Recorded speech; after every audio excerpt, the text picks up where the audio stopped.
नमस्कार, मी नमन भानारकर स्वागत करतो आपल्याच यूट्यूब चॅनल परमात्मा एक अनुभव आणि मार्गदर्शनमध्ये।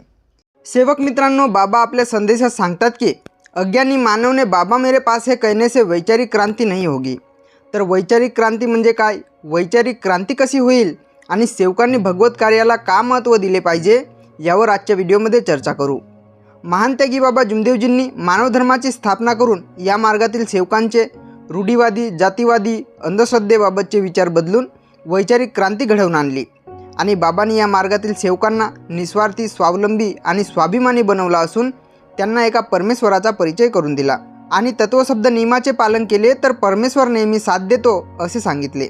वैचारिक क्रांती म्हणजे काय, तर महान त्यागी बाबा जुमदेवजींनी दिलेल्या 4 तत्व, 3 शब्द आणि 5 नियमानुसार आपले विचार बनवणे म्हणजे वैचारिक क्रांती। सेवक मित्रांनो, आजच्या परिस्थितीत असे दिसून येते की सेवक रोज विनंती प्रार्थना करतो, हवन घडवत असतो, पण त्याचे विचार अजून बदलले नाही।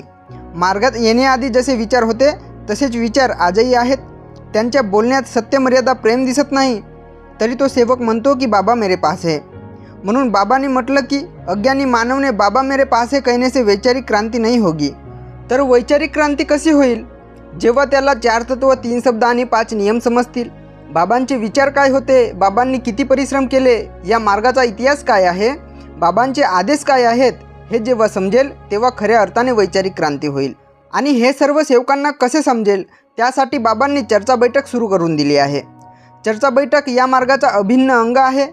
जसे महत्त्व आपण विनंती प्रार्थनेला, हवन कार्याला देतो, तेवढेच महत्त्व किंवा त्याच्यापेक्षा जास्त महत्त्व चर्चा बैठकीला आहे आणि द्यायला पाहिजे। मार्गात आला, सुखी झाला की बस, आता त्या सेवकाला वाटते की दुसरी कोणतीच गोष्ट करण्याची गरज नाही। त्या सेवकाला या मानव धर्माच्या शिकवणीविषयी माहीत नाही, म्हणून तो सेवक जुन्या विचाराच्या आहारी जातो। अनेकात असताना जसे अंगात देव येते या गोष्टीवर त्याचा विश्वास होता, त्याच पद्धतीने या मार्गातही बाईच्या अंगात बाबा येते या गोष्टीवर विश्वास करू लागते।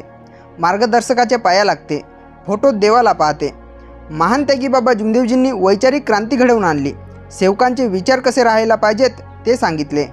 पण आमच्या विचारात क्रांती झाली का? नाही, आम्ही जुन्याच विचारात जगत आहोत। किंवा ज्या अतिशहाण्या लोकांनी वेगवेगळ्या संस्था बनवल्या त्या लोकांनी आम्हाला जुन्याच विचारात ठेवला असे म्हणणे जास्त योग्य राहील।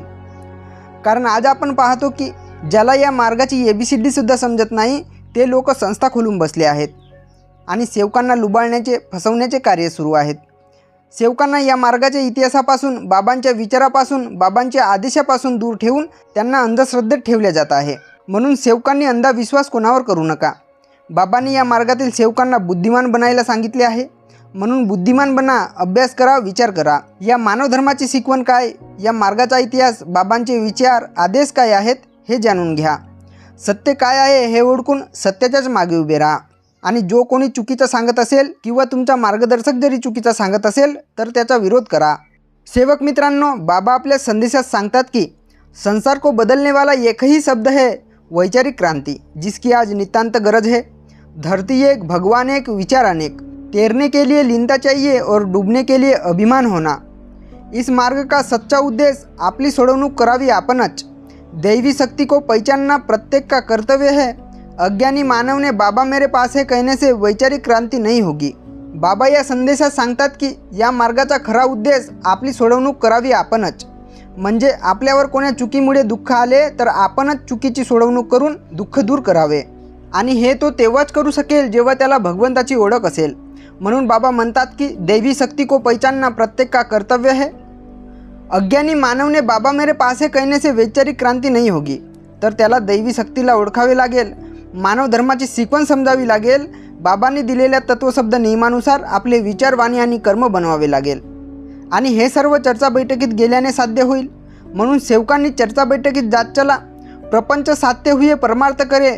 महिन्याचे 25 दिवस प्रपंचाला दिले तर 5 दिवस भगवत कार्याला द्या आणि चांगल्या गोष्टी आत्मसात करा, विचार करा, अभ्यास करा।